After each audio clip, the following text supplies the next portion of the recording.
దేవుడు నన్ను సాక్షి చూపిస్తున్నారు. అదేవిధంగా దైవ సేవకులకి ఇప్పుడు వచ్చిన వాళ్ళకి వాళ్ళందరూ ఇస్తున్నాను. ఆ సాక్ష్యం ఏంటంటే నేను వారిని చెప్తాం అనుకున్నాను, కొంచెం సమయం లేట్లాగా చెప్తున్నాను. ఏంటంటే నాకు 2 వారాల క్రితం నేను ఆఫీస్కి వెళ్ళి వర్క్ విషయంలో కొంచెం ఒక 5 గంటలు కదలకుండా అదే సిట్టింగ్లో కూర్చొని కదలకుండా వర్క్ చేశాను. తర్వాత ఈవినింగ్ ఏం చేశానంటే ఇంటికి వచ్చిన తర్వాత కొంచెం బ్యాక్ అంతా పెయిన్ వచ్చింది. అయినా కానీ బాబు తీసుకొని ఒక 2 అవర్స్ అట్లనే లిఫ్టింగ్లో ఉన్నాను. కొంచెం కిందకి వెళ్ళడం వల్ల ఈ హ్యాండ్ తీసుకోలేకపోయాను. తర్వాత నాకు 2012 యాక్సిడెంట్ అయింది. యాక్సిడెంట్ అయిన తర్వాత అది కొంచెం బ్యాక్ అనేది బాగా పెయిన్ వస్తుంది. ఎప్పుడు వస్తుందంటే పడుకున్నప్పుడే వస్తుంది. ఆ నైట్ పడుకున్నాను. నైట్ పడుకున్న తర్వాత అసలు సివియర్ పెయిన్ ఇంతవరకు ఎప్పుడు నేను చూడలేదు. పక్కన మా వైఫ్ బాబు పడుకున్నారు. 3 అయింది, 1:30, 2 అయింది. ఇంకా టయానికి వాళ్ళు చెప్పడం ఎందుకు అని చెప్పి పడుకొని ప్రార్థన చేసుకుంటున్నాను. పడుకుంటే బాగా ఫుల్ పెయిన్ వస్తుంది. సర్లే అని చెప్పి కూర్చుంటే రావట్లేదు. ఏం చేశానంటే 2-3 రోజులు వస్తూనే ఉంది. పడుకుంటేనే వస్తుంది. మార్నింగ్ లేవలేకపోతున్నాను, ఆఫీస్కి సెలవు పెట్టేసాను.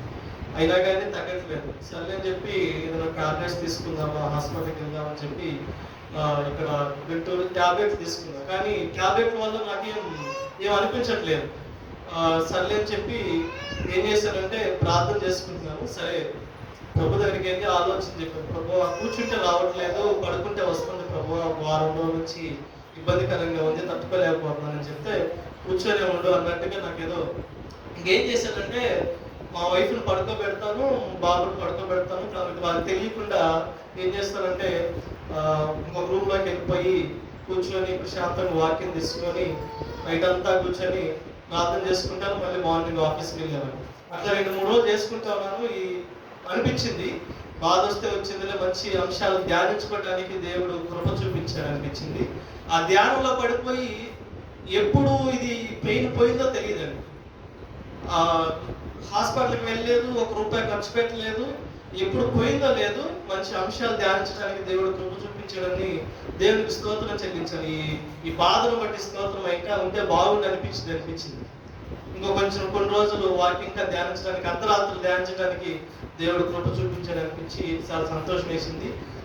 అందు నిమిత్తమే దేవుడు నాకు ఇచ్చిన స్వస్థతను బట్టి దేవునికి కృతజ్ఞత చెల్లిస్తున్నాను. అదేవిధంగా కొంత అమౌంట్ కోసం మేము కొంచెం చూస్తున్నాము. దాని విషయంలో కూడా దేవుడు సహాయం చేశాడు. అందు నిమిత్తమే దేవునికి మహిమ చెల్లిస్తున్నాను.